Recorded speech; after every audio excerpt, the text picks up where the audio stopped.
Good evening. नमस्ते सभी को। आज हम लोग पढ़ने वाले हैं तारों की जीवन यात्रा। विज्ञान का अंतिम पाठ है। इसके पहले हम लोगों ने देखा है ग्रह किसे कहते हैं, तारे किसे कहते हैं, हमारे सौर मंडल की निर्मिति कैसे हुई, सौर मंडल का प्रमुख कौन है, हेड कौन है, और किस तरह से सभी ग्रह सूर्य की परिक्रमा करते हैं सौर मंडल। इसके बारे में पहले की कक्षाओं में हम लोगों ने पढ़ा है।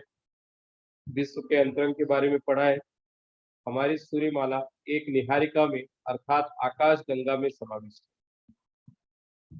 निहारिका में अरबों तारे, उनकी ग्रह मालिका व तारों के मध्य खाली जगह में अंतर तारकीय बादलों का इंटरस्टेलर क्लाउड्स, अंतर तारकीय बादलों का समूह होता है। तो निहारिका में अरबों तारे हैं, ग्रह मालिका है और तारों के मध्य में खाली जगह है और उस खाली जगह में अंतर तारकीय बादलों का समूह है।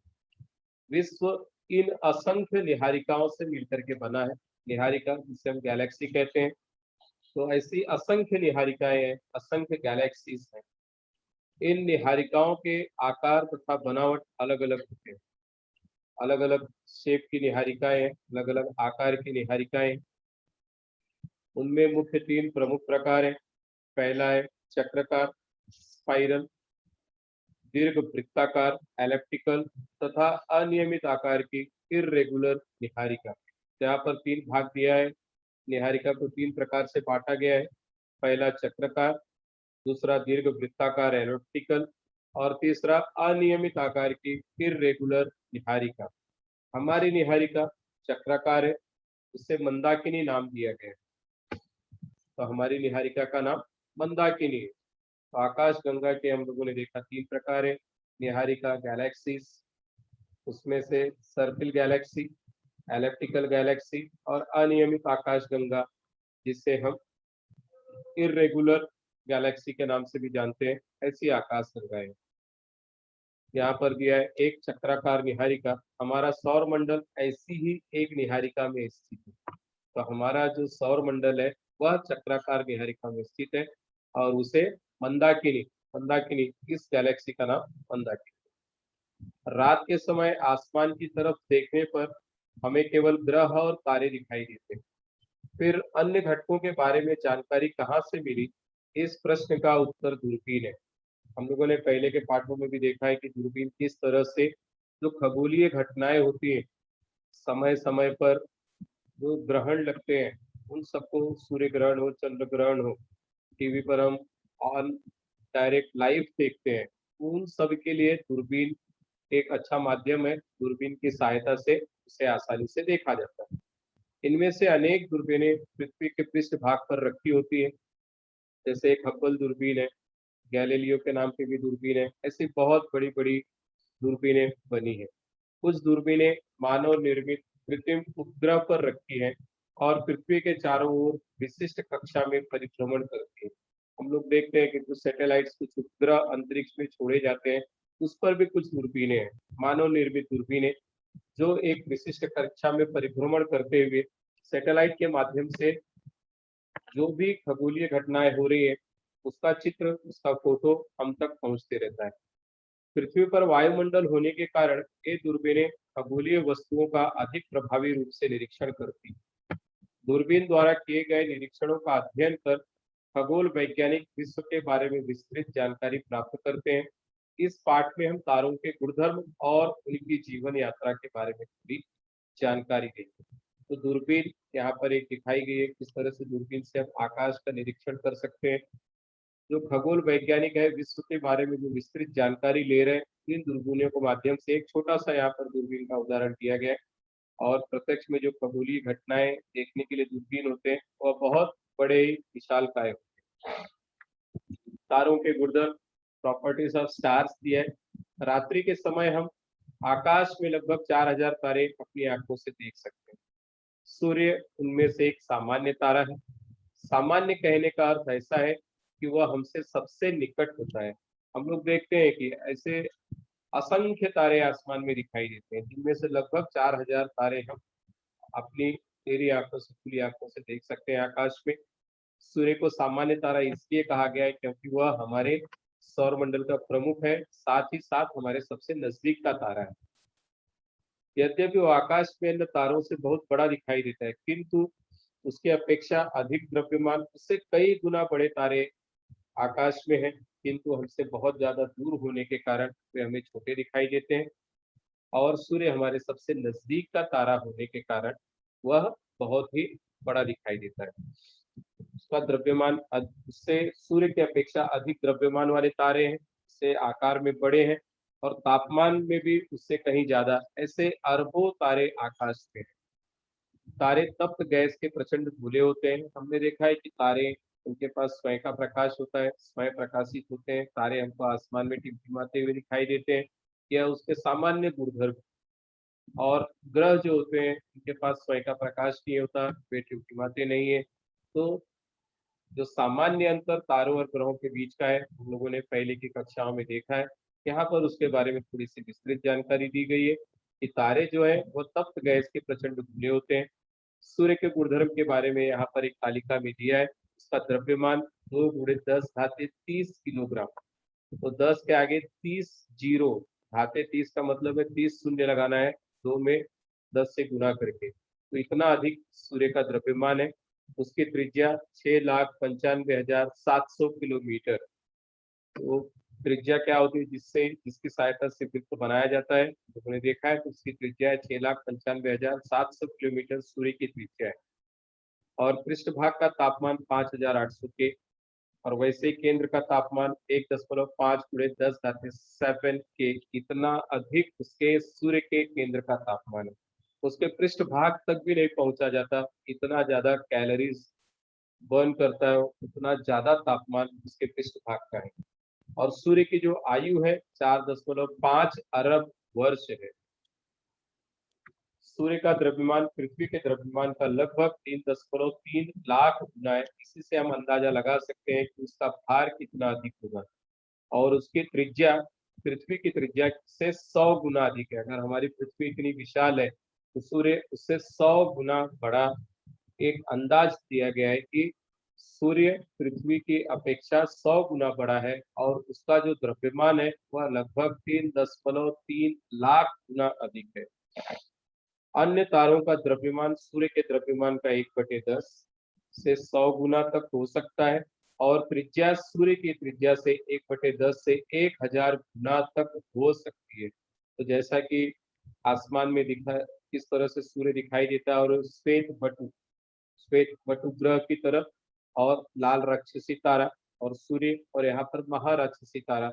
तो विविध तारों के आकारों की तुलना दी गई। तो जैसे पृथ्वी की त्रिज्या और सूर्य की त्रिज्या, अर्थात पृथ्वी की अपेक्षा सूर्य कितना बड़ा है उसकी त्रिज्या से हम अनुमान लगा सकते हैं। पृथ्वी की त्रिज्या से 100 गुना अधिक सूर्य की त्रिज्या है। और उसका द्रव्यमान भी लगभग 3.3 लाख गुना पृथ्वी की अपेक्षा अधिक है सूर्य का। इससे हम अंदाजा लगा सकते हैं कि सूर्य कितना बड़ा। और उससे भी बड़ा जो महाराक्षसी तारा है उससे कई गुना, 1000 गुना तक हो सकता है। सूर्य तथा अन्य तारों की उम्र अर्थात उनके निर्माण के बाद का समय कुछ 10 लाख से अरबों वर्ष इतना विशाल। अर्थात इन तारों की जो उम्र है उनकी निर्मिति से लेकर के लगभग 10 लाख से अरबों वर्ष तक हो सकता है। इस अवधि में यदि सूर्य के गुणधर्म में परिवर्तन हुआ तो उसके कारण पृथ्वी के गुणधर्म में और सजीव सृष्टि में परिवर्तन हुआ होता।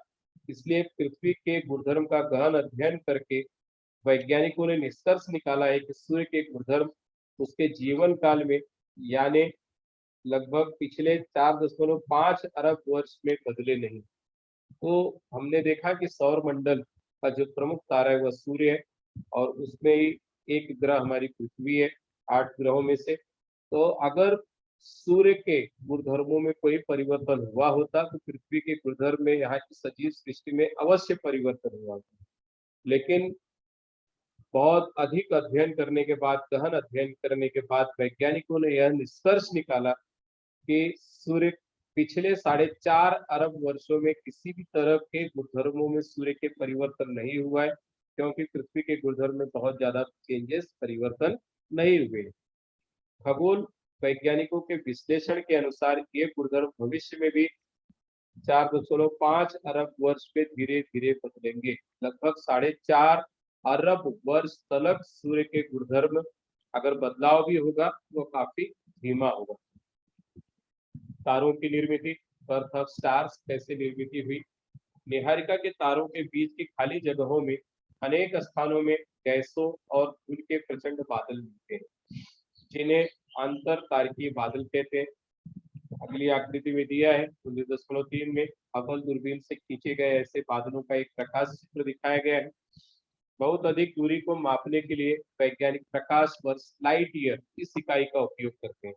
जैसे हम लोग किसी भी चीज का जो अंतर है उसको नापने के लिए किलोमीटर मीटर का उपयोग करते हैं, उसी तरह से सूर्य से पृथ्वी तक की दूरी अगर नापनी है, मापना है, या ग्रहों से ग्रहों के बीच का अंतर देखना है, तारों से ग्रहों के बीच का अंतर देखना है, तो वैज्ञानिक उसे प्रकाश वर्ष में नापते हैं, लाइट ईयर में मापते हैं। तो लाइट ईयर एक इकाई है। एक प्रकाश वर्ष यानी प्रकाश द्वारा एक वर्ष में तय की गई दूरी। यहाँ पर प्रकाश का वेग दिया है, लगभग 3 लाख किलोमीटर प्रति सेकंड होने के कारण एक प्रकाश वर्ष यह दूरी 9.5 × 10⁻12 किलोमीटर होती है। तो एक प्रकाश वर्ष क्या होता है? प्रकाश का वेग लगभग 3000 किलोमीटर प्रति सेकंड के साथ साथ एक प्रकाश वर्ष का मतलब है कि एक प्रकाश वर्ष मतलब प्रकाश एक वर्ष में कितनी दूरी तय करता है। एक वर्ष में प्रकाश द्वारा तय की गई दूरी को ही एक प्रकाश वर्ष कहते हैं। यह एक इकाई है अंतर को नापने का, सूर्य के बीच और पृथ्वी के बीच की दूरी को नापने का। यहाँ पर जो प्रकाश की गति है वह दी गई है। अंतर तारकीय बादलों का आकार कुछ प्रकाश वर्ष के बराबर होता है, इसलिए प्रकाश को इन बादलों के एक सिरे से दूसरे सिरे तक जाने के लिए कई वर्ष लगते हैं। इससे तुम इन बादलों के प्रचंड आकार की कल्पना कर सकते हो। इससे हम अंदाजा लगा सकते हैं कि कई वर्ष, एक प्रकाश वर्ष मतलब एक वर्ष में तय की गई, और इतने वेग से दूरी पर तय करने में जितना समय लगेगा उतना अधिक अंतर पर है। तो इसी विक्षोभ के कारण यह अंतर तारकीय बादल आकुंचित होने लगते हैं। इन आकुंचन के कारण इनका घनत्व बढ़ता है, इसी प्रकार इनका तापमान भी बढ़ने लगता है और इनमें से एक तप्त गैसों का गोला तैयार होता है। तो हमने देखा कि किस तरह से अंतर तारकीय बादल आकुंचित होते हैं, संघनित होते हैं, और संघनन के कारण उनका घनत्व बढ़ता है और उनका तापमान भी बढ़ने लगता है। इससे एक तप्त गोले का निर्माण होता है। हबल दूरबीन से लिया हुआ एक विशाल अंतर तारकीय मेघों का प्रकाश चित्र यहाँ पर दिखाया गया है। तो किस तरह से तारे बनते हैं, किस तरह से तप्त गोला तैयार होता है गैस का, इसके बारे में दिया है कि अंतर तारकीय बादल पहले आकुंचित होंगे और फिर उनका घनत्व बढ़ते जाएगा, घनत्व के साथ साथ उनका तापमान भी बढ़ता है और वह एक तप्त गैस के गोले के रूप में उसकी निर्मित होती है। इस गोले के केंद्र का तापमान और घनत्व बहुत अधिक बढ़कर वहां परमाणु ऊर्जा, परमाणु नाभिकों के एकत्रित होने से जब ढेर सारे पूरे संघनन के कारण उसके अंदर का जो केंद्र का तापमान है और घनत्व बहुत अधिक बढ़ता है और परमाणु ऊर्जा का निर्माण होता है। इस ऊर्जा के निर्माण के कारण यह गैसों का गोला स्वयं प्रकाशित हो जाता है, अर्थात अब उस गोले में स्वयं का प्रकाश आ गया। अर्थात इस प्रक्रिया के दौरान एक तारे का निर्माण होता है या एक तारे का जन्म होता है, ऐसा हम कह सकते हैं। सूर्य में यह ऊर्जा हाइड्रोजन के नाभिकों का संलयन होकर हीलियम का नाभिक तैयार होने से उत्पन्न होती है। इसलिए सूर्य के केंद्र भाग में उपस्थित हाइड्रोजन यह ईंधन का कार्य करता है। तो सूर्य की निर्मित भी कुछ इसी तरह से हुई है। बादल आकुंचित होते हैं, उसका लगातार घनत्व बढ़ता है, जैसे जैसे आकुंचन की प्रक्रिया एक दूसरे के करीब आते हैं और आकुंचन होकर के एक तप्त गोले में उसकी निर्मित होती है। इसी तरह से सूर्य का भी निर्माण हुआ है और सूर्य में उपस्थित जो हाइड्रोजन है लगातार उसके अंदर ब्लास्ट होते रहते हैं, ऊर्जा की निर्मित होती रहती है। वह एक तरह से हाइड्रोजन ईंधन का कार्य करता है और उसी के कारण सूर्य एक तप्त गोला है, गैसीय गोला है। प्रकाश को चंद्रमा से हमारे पास आने के लिए 1 सेकंड लगता है। सूर्य से प्रकाश हम तक पहुंचने में 8 मिनट लगते हैं। आपकी जानकारी के लिए दिया गया है कि प्रकाश को चांद से हमारे पास आने के लिए 1 सेकंड लगता है और सूर्य से प्रकाश हम तक पहुंचने में लगभग 8 मिनट लगते हैं। तो सूर्य से सबसे नजदीक वाले अल्फा सेंटारी तारों से प्रकाश हमारे पास पहुंचने के लिए लगभग 4.2 वर्ष लगते हैं। गैसों का गोला आकुंचित होने पर गैसों का तापमान बढ़ता है गुरुत्वीय स्थितिज ऊर्जा का रूपांतर उष्मा में होने के कारण यह होते रहता है। इस तरह की घटनाएं घटित होते रहती है। किसी भी विशाल आंतर तारकीय बादलों के आकुंचन से एक ही समय में अनेक तारों का निर्माण हो सकता है। हजारों तारों का एक समूह चित्र यहाँ पर आकृति में दिखाया है। एक विशाल तारों का समूह एक समय में तैयार हो सकता है। इनमें से अधिकांश तारे एक ही अंतर तारकीय बादल से, अर्थात एक बार के विस्फोट के बाद बहुत सारे तारों की निर्मित हुई है, संघनित होते हैं, करीब आते हैं अंतर तारकीय बादल, और उसके बाद आकुंचन के बाद एक तप्त गोले के रूप में उनकी निर्मित होती है, और फिर इसके केंद्र में अत्यधिक ऊर्जा की निर्मित होती है, परमाणु ऊर्जा की, जिसके कारण वे स्वयं प्रकाशित होते हैं। संतुलित व असंतुलित बल का क्या अर्थ है? तारों की स्थिरता, हम देखते हैं कि तारे स्थिर क्यों है, तारे गिरते क्यों नहीं, तो उसकी स्थिरता का कारण क्या है? यहाँ पर दिया है, किसी एक कमरे में अगर हमने अगरबत्ती जलाई है तो कुछ ही क्षण में चारों तरफ उसकी सुगंध फैल जाती है। उसी प्रकार उबलते हुए पानी के बर्तन का ढक्कन निकालने पर उसकी जो वाष्प है वह चारों तरफ फैल जाती है, अर्थात तप्त वायु सर्वत्र फैलती है। फिर तारों की तप्त वायु अंतरिक्ष में क्यों नहीं फैलती? उसी प्रकार सूर्य के गुणधर्म पिछले 4.5 अरब वर्षों से स्थिर है। तो इस प्रश्न का उत्तर दिया गया है क्योंकि उसमें उत्तर गुरुत्वीय बल है। तारों के गैसों के कणों में गुरुत्वीय बल होता है। गुरुत्वाकर्षण बल हम जानते हैं कि किसी भी चीज को अपनी तरफ आकर्षित करने का, खींचने का जो बल है वह गुरुत्वीय बल है। पृथ्वी पर हम लोग चल फिर सक रहे हैं, उसका सबसे बड़ी जो कारण है वह है गुरुत्वाकर्षण बल। तो ग्रेविटेशनल फोर्स है, इसीलिए सभी कण एक दूसरे से बंधे हुए। यह कणों को एकत्रित बांध रखता है। गैसों के कणों को एकत्रित लाने के लिए हमेशा प्रयत्नशील गुरुत्वीय बल और इसके विपरीत कार्यरत रहने वाला तथा तारों के पदार्थों को सभी तरफ फैलाने के लिए हमेशा प्रयत्नशील तारों के तप्त गैसों का दाब, इन दोनों में संतुलन होने पर तारा स्थिर रहता है। अर्थात गुरुत्वाकर्षण बल के कारण ही वे एक दूसरे से खींचे हुए, बंधे हुए।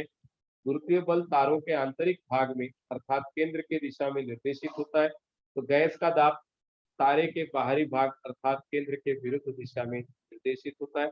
आकृति 19.5 में दिखाया है कि तारे स्थिर क्यों है, क्योंकि जो आंतरिक दाब है वह गुरुत्वाकर्षण बल के कारण संबंध है, और बाहर की तरफ गैस का दाब, जो गैसीय दाब है तारों का, वो बाहर की तरफ है अर्थात केंद्र की विरुद्ध दिशा में, और तारे गुरुत्वीय बल के कारण अंदर की तरफ का जो दाब है उसके कारण एक दूसरे से बंधे, दूर नहीं जाते। अब यहाँ पर एक उदाहरण के लिए, सामान्य सा एक उदाहरण दिया है आप लोगों के समझने के लिए। रस्सी खींच का खेल हम लोगों ने खेला है। रस्सी के दोनों सिरे दो अलग अलग समूह अपनी तरफ खींचते हैं।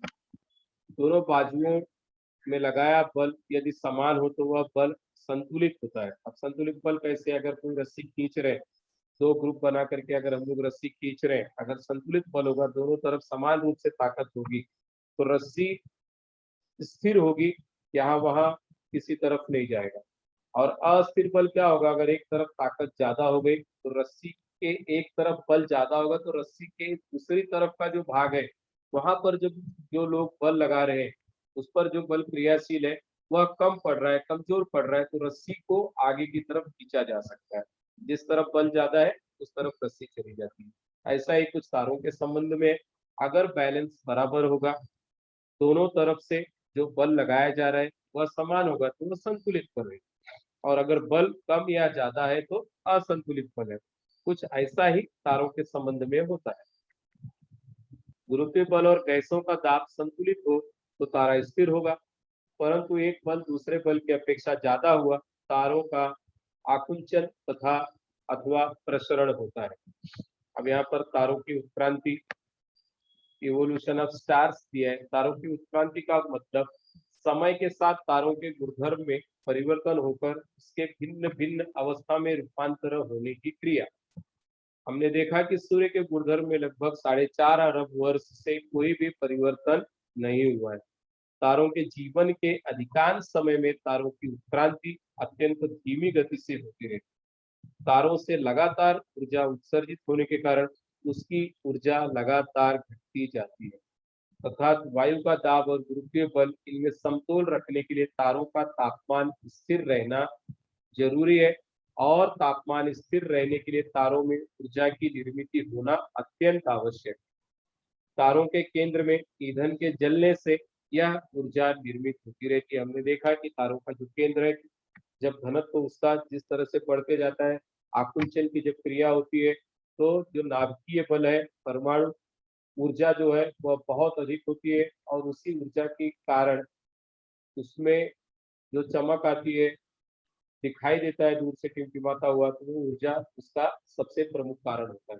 तो तारों के केंद्र में ईंधन जलने से ही इस ऊर्जा की लगातार निर्मित होती रहती है। सूर्य का उदाहरण हम लोगों ने देखा कि किस तरह से उसमें हाइड्रोजन इवॉल्व होती है, और हाइड्रोजन गैस का एक तरह से हीलियम में रूपांतरण होता है और ज्वलनशील है, जलते रहती है, जिसके कारण उसमें प्रकाश दिखाई देता है। तारों के उत्क्रांति का कारण उसके केंद्र का ईंधन जलना और उसकी मात्रा क्वांटिटी का कम होना होता है।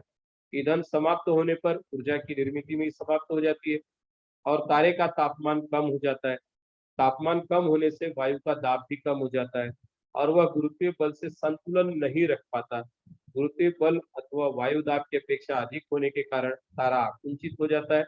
इस कारण दूसरे ईंधन का उपयोग होता है। उदाहरणार्थ, केंद्र के हाइड्रोजन समाप्त हो जाने पर हीलियम का विलीनीकरण हो जाता है, तथा ऊर्जा की निर्मित पुनः शुरू होती है। ऐसे एक के बाद एक कितने ईंधनों का उपयोग होता होगा, यह तारे के द्रव्यमान पर निर्भर करता है। किसी तारे का द्रव्यमान जितना अधिक, उतना ही अधिक ईंधनों का उपयोग होता है। इस दरमियान होने वाले विभिन्न प्रक्रियाओं के कारण तारों का आकुंचन, तो कभी उनका प्रसरण, यह क्रिया लगातार तारों के भिन्न भिन्न अवस्थाओं से गुजरते रहता है। संभावित सभी ईंधन समाप्त होने पर ऊर्जा निर्मित पूर्ण रूप से तारों में बंद हो जाती है, और तारे का तापमान पूरी तरह से कम हो जाता है। इसलिए गैस का दाब और गुरुत्वीय बल संतुलित नहीं रह सकता। तारों की उत्क्रांति तब रुक सकती है, वह उसकी अंतिम अवस्था यह होती है। हमने देखा कि तारों से उत्सर्जित होने वाली ऊर्जा की निर्मित बंद होने पर तापमान कम हो जाता है, जिससे वायु का दाब भी कम हो जाता है। तारा आकुंचित होकर उसका घनत्व बढ़ जाता है। वायु का घनत्व बहुत अधिक होने पर उसमें कुछ ऐसा दाब निर्मित होता है जो तापमान पर निर्भर नहीं रहता।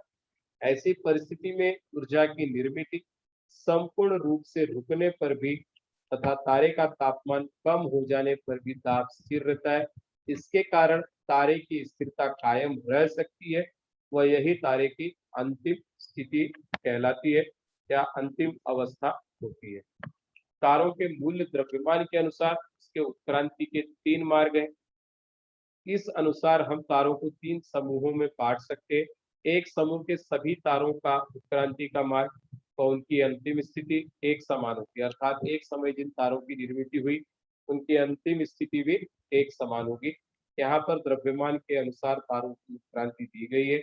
अगर उसका द्रव्यमान जितना अधिक होगा, उतने बार उसमें ऊर्जा की निर्मित अधिक समय तक रहेगी, और उतने अधिक काल तक वह तारा स्थायी होगा।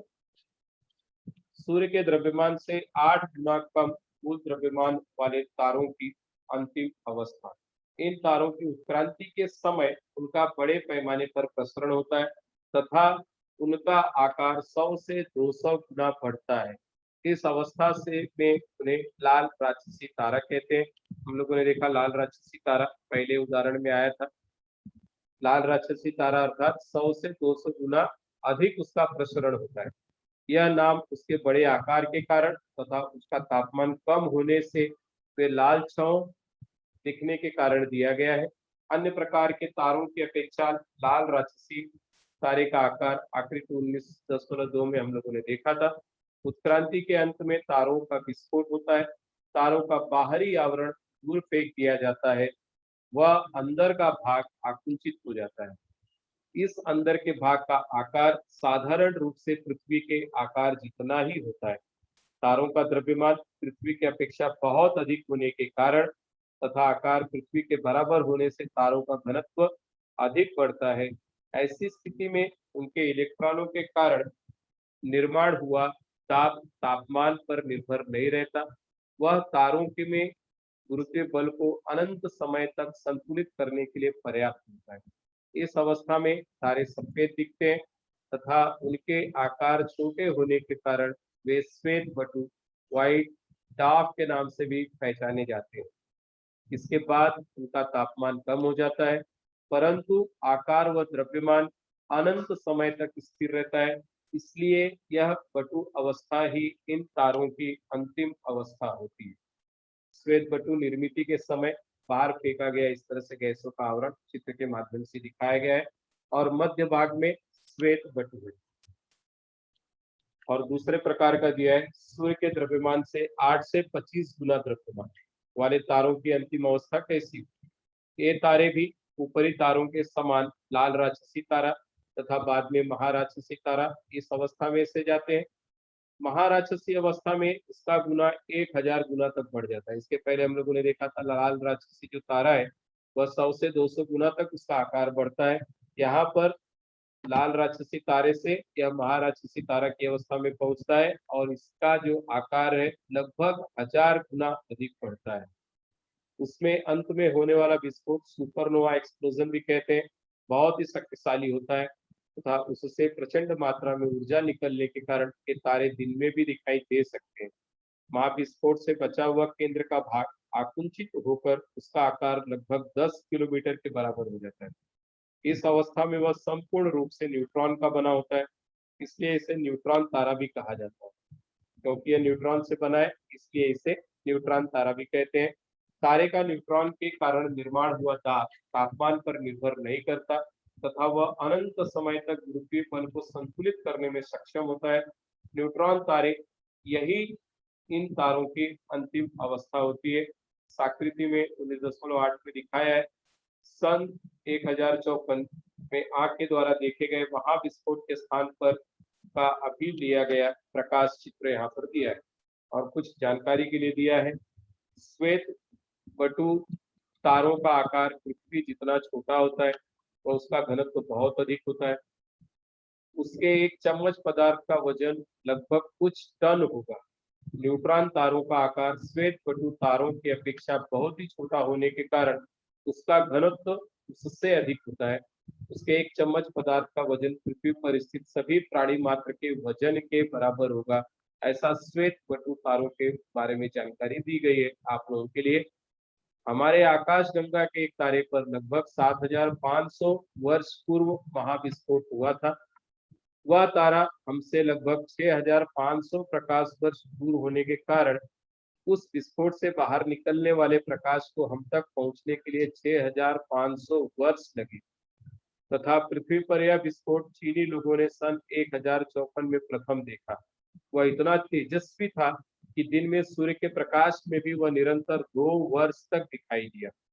विस्फोट के बाद लगभग 1000 वर्ष बीतने के पश्चात भी वहां की गैसें 1000 किलोमीटर प्रति सेकेंड से अधिक वेग से प्रसारित हो रही है। तीसरे प्रकार का दिया है सूर्य के द्रव्यमान से 25 गुना अधिक द्रव्यमान वाले तारों की अंतिम अवस्था कैसी होती है? इन तारों की उत्क्रांति ऊपर दिए गए दूसरे समूह के तारों के जैसे होती है, परंतु महाविस्फोट के बाद कोई भी दाब उसके प्रचंड गुरुत्वीय बल को संतुलित नहीं रख सकता और वे तारे हमेशा के लिए आकुंचित होते रहते हैं। उनका आकार धीरे धीरे छोटा होने के कारण उनका घनत्व, उनका गुरुत्वीय बल बहुत अधिक बढ़ता है। इसलिए तारों के पास की सभी वस्तुएं तारे की ओर आकर्षित होती है तथा इस प्रकार के तारों से बाहर कुछ भी नहीं निकल सकता, यहाँ तक कि प्रकाश भी बाहर नहीं निकल सकता। तो इस प्रकार के तारों से प्रकाश भी बाहर नहीं निकलता। उसी प्रकार तारे पर पड़ने वाला प्रकाश परावर्तित न होकर तारे के अंदर ही अवशोषित होता है। इसलिए हम इन तारों को देख नहीं सकते और इनके स्थान पर हमें केवल एक अति सूक्ष्म काला छिद्र दिखाई देता है। इसलिए इस अंतिम स्थिति को कृष्ण विवर या ब्लैक होल यह नाम दिया गया। इस तरह से हमने देखा कि मूल द्रव्यमान के अनुसार तारों की उत्क्रांति के 3 मार्ग होते हैं। वह उनकी 3 अंतिम अवस्थाएं होती है। नीचे तालिका में दिया है तारों के मूल द्रव्यमान श्वेत बटु तारा, न्यूट्रॉन तारा और कृष्ण विवर यह तारों की अंतिम अवस्था दी गई है। द्रव्यमान के अनुसार सूर्य से इसकी तुलना की गई तो सबसे पहला दिया है तारों की अंतिम अवस्था श्वेत बटु, दूसरा है न्यूट्रॉन तारा और कृष्ण विवर, यह इसकी अंतिम अवस्था थी। थैंक यू, धन्यवाद।